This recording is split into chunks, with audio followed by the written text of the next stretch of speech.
Hello officers, welcome to our YouTube channel NSC online classes. आज हम लोग 6 जुलाई 2020 Monday का एडिटोरियल करने वाले हैं द हिंदू का। तो इस वीडियो को जो है लास्ट तक बने रहिए। चलिए हम लोग शुरू करते हैं। सबसे पहले तो 3 मैसेजेस, आज का जो हेडिंग है वो क्या है, 3 मैसेजेस। ठीक है, वैसे तो बता दें आप लोगों को आज का टॉपिक क्या है। आज का टॉपिक है जो हमारे प्रधानमंत्री श्री नरेंद्र मोदी जी जो कि लेह की यात्रा पे गए थे, तो उसी के ऊपर बताया गया है कि उनके द्वारा 3 बड़े महत्वपूर्ण मैसेजेस दिए गए हैं। तो उसी के ऊपर पूरा का पूरा टॉपिक बेस्ड है, इसीलिए आज का हेडिंग भी है 3 मैसेजेस, यानी 3 मैसेजेस। एट ले PM Modi had different messages for India, China and world community. बोला जा रहा है कि लेह में प्रधानमंत्री नरेंद्र मोदी के द्वारा 3 मैसेजेस दिए गए, और तीनों मतलब कि एक अपने भारत के लिए, अपने भारतवासियों के लिए, एक चाइना के लिए और एक पूरे विश्व के कम्युनिटी के लिए 3 तरीके के मैसेजेस दिए गए। With this visit to Nimu near Leh, which houses the 14th Corp headquarter including the base hospital, Prime Minister Narendra Modi accomplished several objectives. Accomplish का मतलब यहाँ पर देखिए दिया हुआ है हुनर होना, निपुण होना, यानी किसी चीज़ को कंप्लीट करना। ठीक है, अकम्प्लिश मतलब किसी चीज़ को कंप्लीट करना, किसी चीज़ को अचीव करना। और प्रिपेयर्डनेस का मतलब होता है तत्परता, किसी चीज़ के लिए रेडीनेस। यहाँ बोला जा रहा है कि जो हमारे प्रधानमंत्री जो हैं उनके द्वारा नीमू जो कि लेह में है वहाँ पर जो विजिट किया गया, जो कि 14th कॉर्प का हेडक्वार्टर है, वहाँ पे बेस हॉस्पिटल भी है, वहाँ जो उन्होंने विजिट किया, इससे क्या हुआ कि बहुत सारे ऑब्जेक्टिव्स जो हैं वो एक तरीके से अचीव किए गए। बहुत सारे अलग अलग ऑब्जेक्टिव्स उनसे अचीव हुए।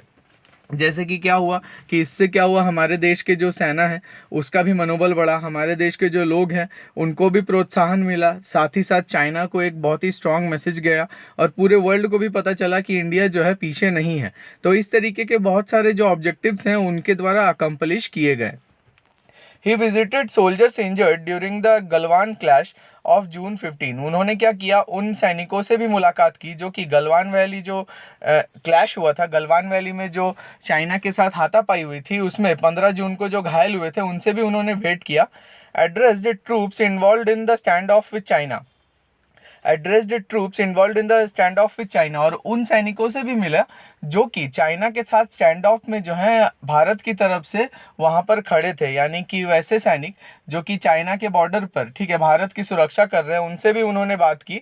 And was briefed directly by the senior officials involved in operation preparedness who are also conducting military talk with China's people liberation army. और इसी के साथ साथ उनको जो है ब्रीफिंग दिया गया, यानी कि उनको जो है पूरा का पूरा जो किस्सा है उसके बारे में बताया गया उन आर्मी पर्सनल्स के द्वारा, उन सीनियर ऑफिशियल्स के द्वारा जो कि इस पूरी के पूरी जो सिचुएशन है उसके लिए प्रिपेयर्डनेस यानी उसके लिए तैयारी कर रहे हैं, और साथ ही साथ वो लोग जो कि चाइना के पीपल्स लिबरेशन आर्मी के साथ बातचीत कर रहे हैं। तो जो भी सीनियर ऑफिशियल्स इन सब चीज़ों में जुड़े हुए हैं उनके द्वारा क्या किया गया, मोदी जी को जो है एक ब्रीफिंग दी गई, एक मतलब कि पूरा का पूरा जो प्लान है उनका वो सब कुछ उनको बताया गया। यहाँ तक होपफुली आप लोगों को समझ में आया होगा। आगे बढ़ते हैं। In his speech to soldiers at Nimu, he addressed different audiences as well, with the biggest message for the Chinese leadership, where he said that the age of expansionism is over. Expansionism का मतलब देखिए क्या होता है, विस्तारवाद। ठीक है, यानी कि अपने आप को और ज़्यादा बढ़ाना, अपना जो रीच है उसको बढ़ाना। तो यहाँ पर बोला जा रहा है कि सॉरी, अपने स्पीच में जो उन्होंने नीमू में दिया था उन्होंने जो है अलग अलग तरीके के ऑडियंस को जो है संबोधित किया, जिसमें से सबसे बड़ा जो मैसेज है वो चाइना के लीडरशिप को दिया गया। उन्होंने ये कहा कि अब जो है ये एक्सपेंशनिज्म की जो मतलब कि उम्र है, यानी कि जो चाइना अपने आप को विस्तारीकरण करना चाहता है उसका समय खत्म हो चुका है। ये बहुत ही स्ट्रांग मैसेज उन्होंने दिया। Calling this the era of evolution, और उन्होंने जो है इसको एक इवोल्यूशन का एरा बताया, इवोल्यूशन का समय बताया। इवोल्यूशन का मतलब होता है विकास, कि ये विकास का समय है, और डेवलपमेंट या फिर डेवलपमेंट का समय है, जिसको हम लोग विकासवाद बोलते हैं। Mister Modi said that era of colonial expansion, विस्तारवाद, इज ओवर। और उन्होंने ये भी साफ तरीके से कहा कि जो कॉलोनिज्म का समय था वो जा चुका है, यानी विस्तारवाद का जो समय था वो खत्म हो चुका है। He said that in the past, expansionist forces have done great harm to humanity and had been erased or forced to relent. ठीक है, relent का मतलब होता है पीछे हटना, ठीक है, या फिर ढीला पड़ना। तो यहाँ बोला जा रहा है कि उन्होंने ये बात साफ तरीके से कही कि इससे पहले भी जो है, जो विस्तारवादी लोग हैं, एक्सपेंशनिस्ट का मतलब होता है विस्तारवादी, जो कि विस्तार करना चाहते हैं, तो उन्होंने बोला कि पास्ट में भी जो विस्तारवादी लोग हैं उनको जो है मतलब कि ह्यूमैनिटी के कारण उनको पीछे हटना पड़ा था, और उनको जो है इरेज और फोर्स्ड टू एलिमिनेट, या तो वो खत्म हो गए या तो उनको पीछे हटना पड़ा। यानी कि यहाँ बोला जा रहा है सिंपली कि ह्यूमैनिटी के कारण जो भी विस्तारवादी सोच के लोग हैं उनको या तो खत्म होना पड़ा या तो फिर उनको पीछे हटना पड़ा। The message to Beijing was this, और जो बीजिंग के लिए मैसेज था उसमें वो क्या था, it must not engage in territorial aggression across its boundaries with countries from Central Asia to the South China C.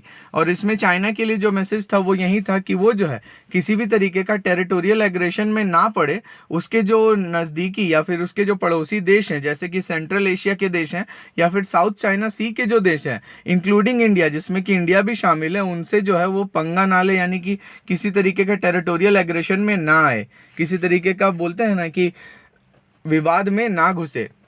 And it must also recall its own anger against imperialism. ठीक है, imperialism का मतलब होता है समाज्यवाद, ठीक है, या समाजवाद।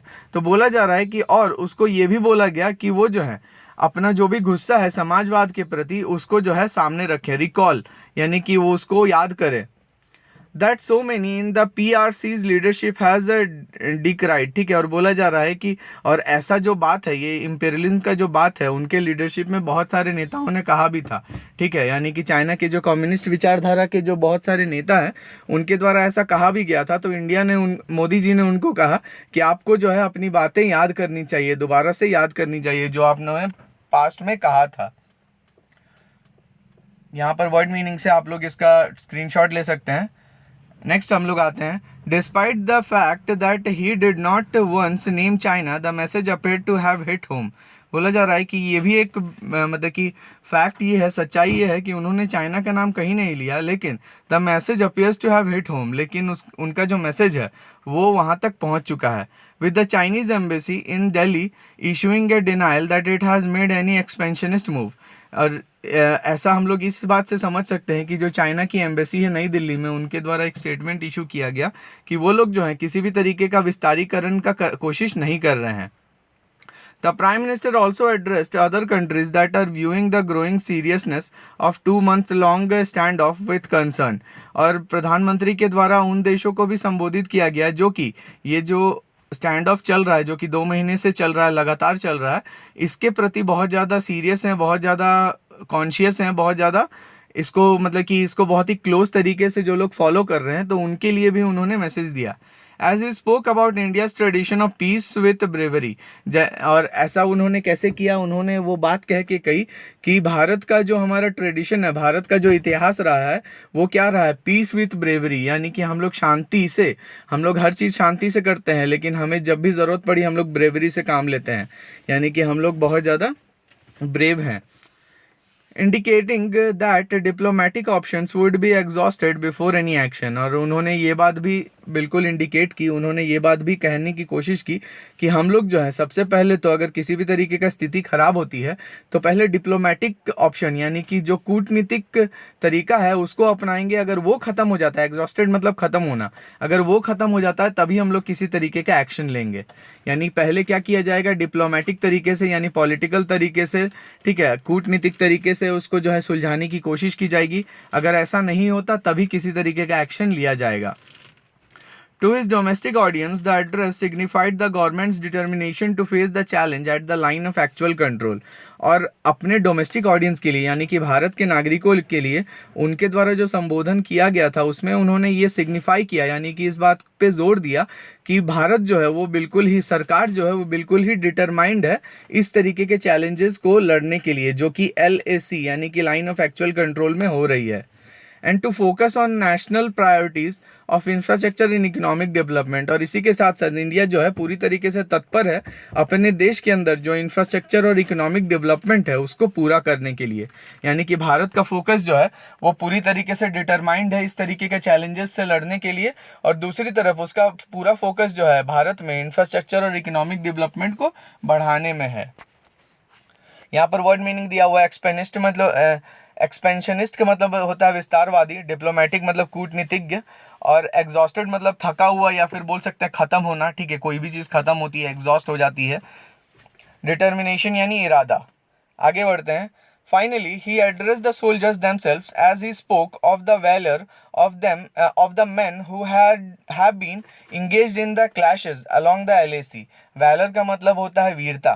ठीक है, यहाँ बोला जा रहा है और आखिरकार उन्होंने उन सोल्जर्स को, ठीक है, खुद जो है संबोधित किया जो कि इस तरीके की वीरता में जो है शामिल है, जो कि LAC में ये जो मुठभेड़ हुई थी उसमें शामिल थे, including the Galwan confrontation in which 20 soldiers where killed. और इसमें जो है वो लोग भी शामिल है, गलवान के ऊपर भी उन्होंने बात की जिसमें कि 20 जो हमारे सैनिक हैं वो जो है वीर गति को प्राप्त हुए थे या उनकी मृत्यु हुई थी। In all this aspect of the address the speech must be welcome. ठीक है, एस्पेक्ट मतलब होता है इस तरीके का इसका पहलू। ठीक है, तो बोला जा रहा है कि ये जो पूरा का पूरा स्पीच था इसमें तीन जो है चीज़ों को एस्पेक्ट, तीन जो पहलू हैं उनको जो है बताया गया। The speech must be welcome, और ये जो स्पीच है ये बहुत ही अच्छा था, इसका स्वागत होना चाहिए। And it's unspoken message should also be studied closely, और इसमें जो अनस्पोकन मैसेज यानी कि बिना किसी का नाम लिए या फिर बिना डायरेक्टली बोले जो भी मैसेज दिया गया है उसके बारे में भी हम लोगों को बहुत ही अच्छे तरीके से पढ़ना चाहिए, यानी बहुत ही अच्छे तरीके से समझना चाहिए। While the Prime Minister's decision to visit troops near the LAC was well timed and apt, it also raised the temperature of India-China engagement। बोला जा रहा है कि हालांकि जो प्रधानमंत्री जी का ये डिसीजन था कि उन्होंने जो है सैनिकों से मिलने की कोशिश की LAC में, वो बहुत ही अच्छे समय में किया और बहुत ही अच्छे तरीके से मैनेज भी किया। It also raised the temperature of India China engagement. लेकिन इससे क्या हुआ कि इससे इंडिया और चाइना का जो एंगेजमेंट है यानी कि जो भी बातचीत चल रही थी वो और ज़्यादा गर्म हो गई। ठीक है, ये तो होना ही था। And indicates that military talks for disengagement and dispersal of massive mobilization of troops on both sides have not made much। ठीक है, यहाँ पर देखिए डिसएंगेजमेंट का मतलब होता है छुटकारा या फिर पीछे हटना। ठीक है, कोई भी चीज़ से साइड हटना। डिस्पर्सल का मतलब होता है बिखरना। तो यहाँ पर बोला जा रहा है कि एंड इंडिकेट्स दैट, और ये बात तो उस चीज़ को भी इंडिकेट करती है कि मिलिट्री टॉक्स फॉर डिसएंगेजमेंट, कि मिलिट्री के द्वारा जो बातचीत किया जा रहा है डिसएंगेजमेंट यानी पीछे हटने के लिए, and dispersal of massive mobilisation of troops on both sides, और जो बहुत ज़्यादा संख्या में जो सैनिकों को बॉर्डर पे भेज दिया गया है उसको वापस लिया जाए, have not much made much. और ये जो बात है बहुत दूर तक नहीं गई, यानी कि ये जो बात है ये बहुत ज़्यादा सक्सेसफुल अभी तक नहीं रही है। ठीक है, यहाँ पर सिंपली यही बोला जा रहा है कि इंडिया और चाइना के बीच में जो भी अभी बातचीत हो रही थी उसमें टेम्परेचर और बढ़ जाएगा। मोदी जी वहाँ गए इस कारण से, और जो भी दोनों मिलिट्रीज के बीच में ये बात हो रही थी कि वो लोग जो है अपने अपने सैनिकों को वापस लेंगे, और इतने ज़्यादा तादाद में जो सैनिकों को बॉर्डर पर उन्होंने अभी डिप्लॉय किया है उसको वापस लेंगे। तो ये जो बात है ये बहुत ज़्यादा अभी तक कामयाब नहीं हुई है। ये आखिरी लाइन है, हम लोग इसको पढ़ते हैं। The contrast in his tone from just 2 weeks ago when he reassured the nation that neither has anyone transgressed nor is anyone inside India's territory। ठीक है, यहाँ पर कुछ वर्ड्स हैं। सबसे पहले तो कॉन्ट्रास्ट का मतलब आप लोगों को पता होगा। कॉन्ट्रास्ट का मतलब होता है भेद यानी डिफरेंस। ठीक है, रीअश्योर्ड का मतलब होता है किसी चीज़ को आश्वस्त करना। ठीक है, किसी को आश्वस्त करना। ट्रांसग्रीड का मतलब होता है हद पार करना। तो यहाँ बोला जा रहा है कि ये जो है बिल्कुल ही कॉन्ट्रास्टिंग टोन है, यानी यहाँ मोदी जी के बारे में बोला जा रहा है कि ये जो है उनका जो 2 हफ्ता पहले उन्होंने जो भी स्पीच दिया था उससे बिल्कुल ही कॉन्ट्रास्टिंग है, उससे बिल्कुल ही भिन्न है। When he reassured the nation that, जब उन्होंने जो है इस बात को सुनिश्चित किया था, इस बात के लिए जो है हमारे देश के लोगों को सुनिश्चित किया था कि neither has anyone transgressed nor is anyone inside Indian territory. उन्होंने कहा था कि ना तो किसी ने जो है हमारे हद को पार किया है, ना ही भारत के सीमा में कोई जो है घुसा है। indicate that the situation is far more serious than was previously understood. इससे यही पता चलता है कि यानी कि उनका जो स्पीच है वो बिल्कुल बदल गया। 2 हफ्ता पहले उन्होंने कहा था कि कोई भी अंदर नहीं आया और वो अभी लेह की यात्रा में गए थे, तो इसी से पता चलता है कि ये जो सिचुएशन है वो बहुत ज़्यादा सीरियस है। जितना हम लोग समझ रहे हैं उससे बहुत ज़्यादा सीरियस है। It is to be hoped that the government, which has thus far not given the nation the full picture on what has happened and what the nation needs to prepare for, will do so now.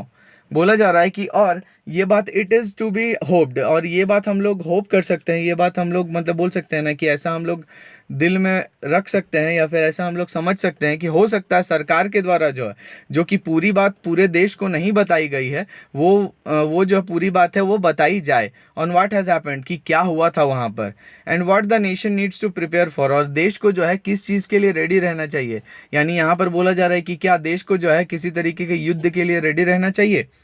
Will do so now, और सरकार हो सकती है, हम लोग ऐसा hope कर सकते हैं कि वो ऐसा अभी करे।